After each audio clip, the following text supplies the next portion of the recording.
Ayun, what's up mga busing kong minamahal. Magandang gabi. So ang niluluto natin ngayong gabi mga boss is yung kambing. May nagkatay na kaibigan natin. Bumili tayo ng 1 kilo. So gawin natin kaldereta mga boss. So tara, handa natin mga boss.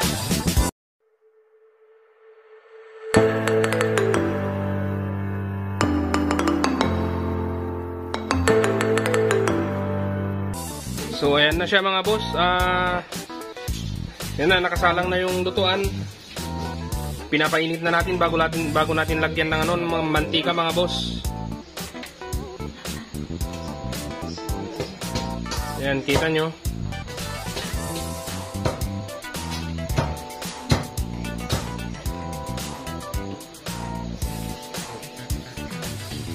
So ayan na siya mga boss. So, umiinit na, lagyan na natin ng mantika. Ayan. Panggisa mga boss, gisa natin.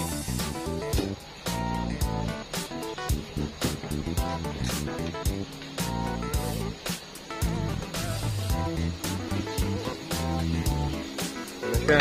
Ayan o.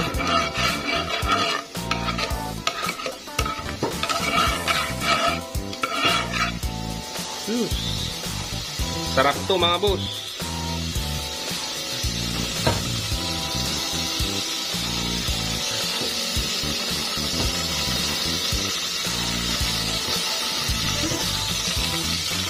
Yan, lagay na natin tong bawang at saka sibuyas mga boss. Okay lang, magsabay ang ilagay natin. Huwag kayong magpapaniwala sa mauna dyan na ilalagay. Ang importante, mag-isa mo yung karne. Ayan.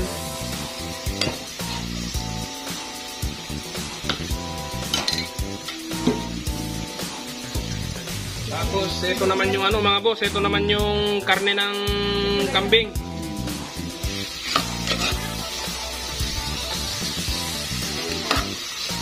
Ano siya mga boss?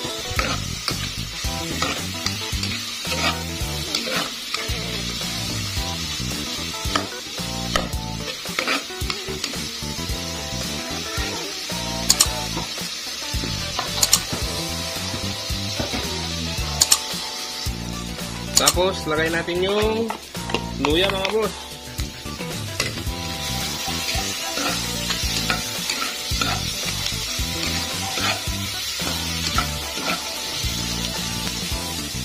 Ayan, so okay na siya. Pwede nang ilagay yung karne ng kambing mga boss. Lagay na natin.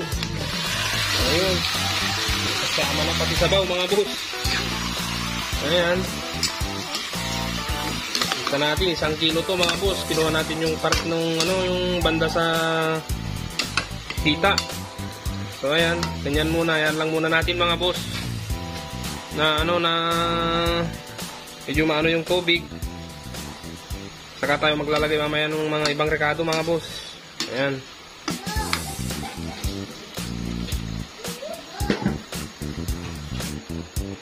So ayan mga boss, haluin lang natin. Haluin natin para mag-isa lahat. Siguradong mag-isa lahat ng karne kasi medyo pasikip yung lutuan natin. Pero sakto lang yan para at least makulob natin mamaya mga boss. Para madaling lumambot.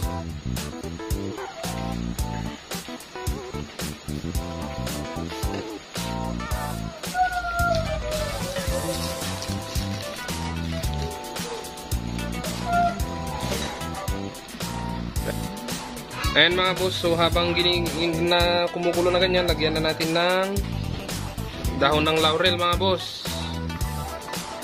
Tapos lagay na rin tayo ng pamintang durog mga boss. Ayan.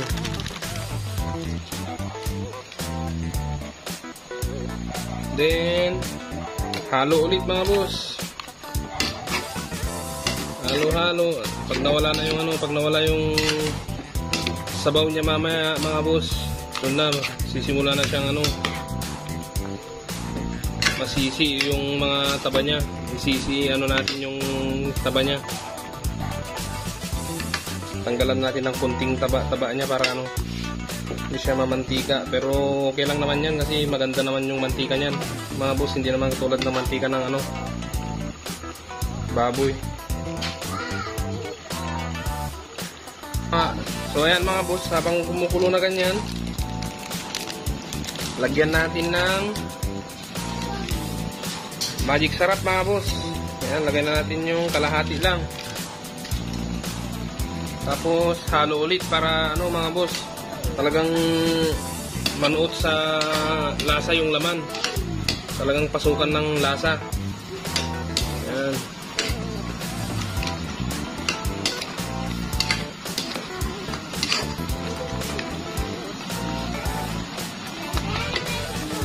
Siya mga boss.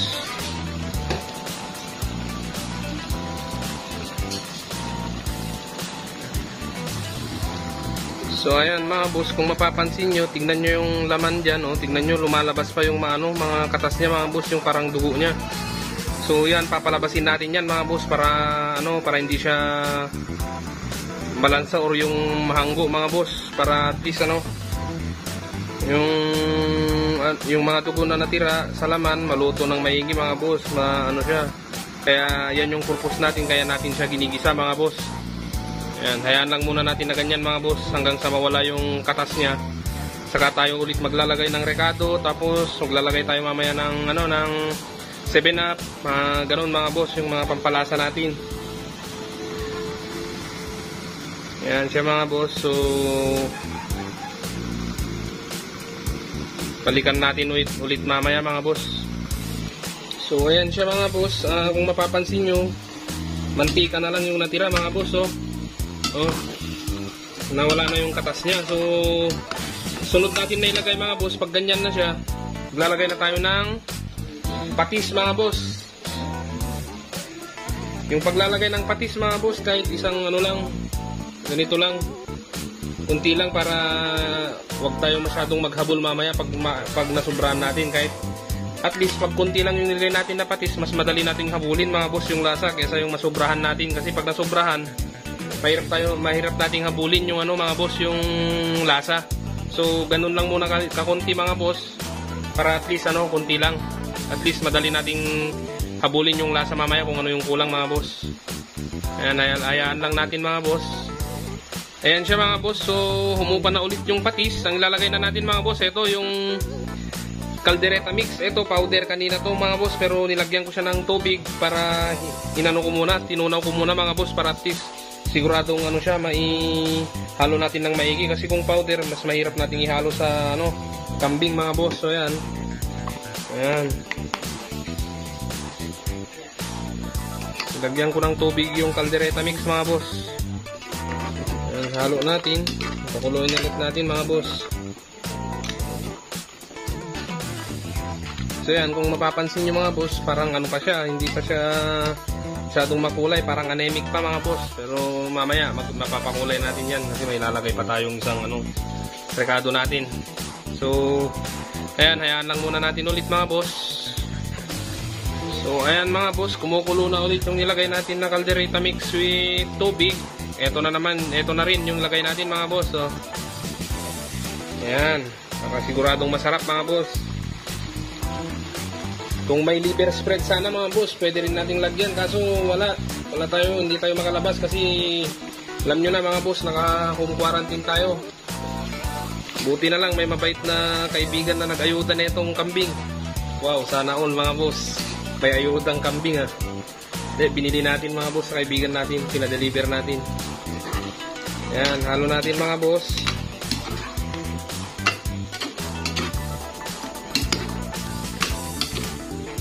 Siya mga boss, ayan na siya, naglasa, nagkulay na siya mga boss. Mukhang malasa na siya, pero wala pa yan, kulang pa sa rekado natin.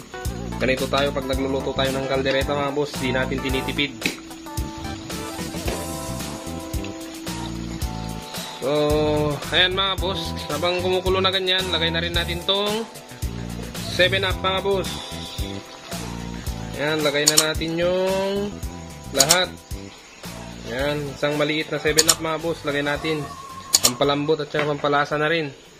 So minsan mga boss, yung mga nagkakatay ng nagluluto ng mga kambing, halimbawa maramihan, parang sa ano mga boss, sa okasyon, pag medyo mas nasobrahan natin ng tubig mga boss, malambot na yung kambing natin, pero parang yung sabaw niya, yung tubig niya marami pa, pwede nating habulin yun mga boss. Kung hindi naman ganun kadami yung tubig na, pwede kang magdurog ng Skyflex mga boss para ilagay mo. Pero kung talagang sobra pa, malambot na magiging corned beef na yung yung kambing mo, pwede mo siyang lagyan ng mga boss para lumapot na yung sabaw niya ng harina mga boss. Para at least maging siya mga boss, maging malapot yung sabaw niya. Kaya sa pagluluto ng kaldereta mga boss, huwag tayong masyadong hinay-hinay lang sa paglagay ng tubig, kasi pag tulad na lang pag bata yung kambing mga boss, doon masusobran mo ng tubig, magiging corned beef na yung niya, parang mag corned beef na siya, pero hindi na ganoon kasarap mga boss yung pag masyadong malambot, masyado siyang madudurog na siya. So kung ganun na yung sitwasyon mga boss, pwede kang halimbawa ganito lang yung niluto mo, masyadong marami yung tubig, magdurog ka lang ng mga boss ng Skyflex, yun yung ilagay mo para lumapot yung yung tubig niya, yung katas niya, yung sabaw niya. Pero pag maramihan, pwede yung harina mga boss. So habang kumukulo yan mga boss, takpan na natin at babalikan natin mamaya pag lumambot na siya. Takpan na natin mga boss. 1 hour later. So ayan siya mga boss, tignan natin. Yun, pakuha pa na yung tubig. So halo natin.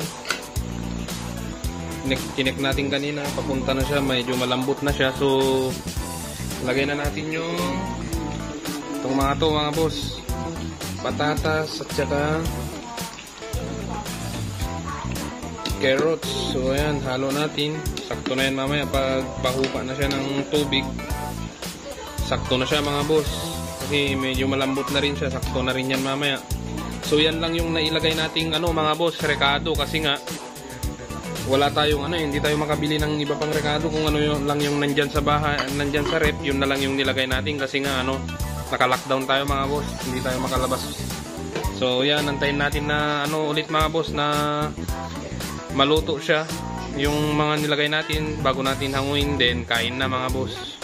A few moments later. Ayan mga boss, check natin. So ayan, okay naman na yung mga boss. Ayan malambot na.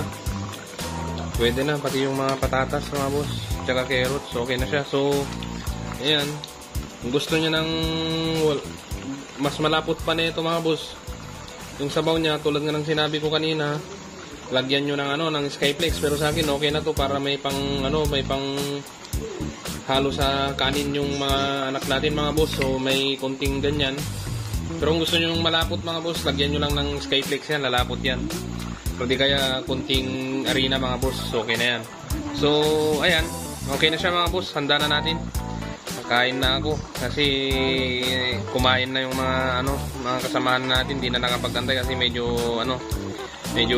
matagal na luto, kasi nga late na tayong nagluto, gutom na yung mga bata. So ulamin na lang nila bukas yung matitira.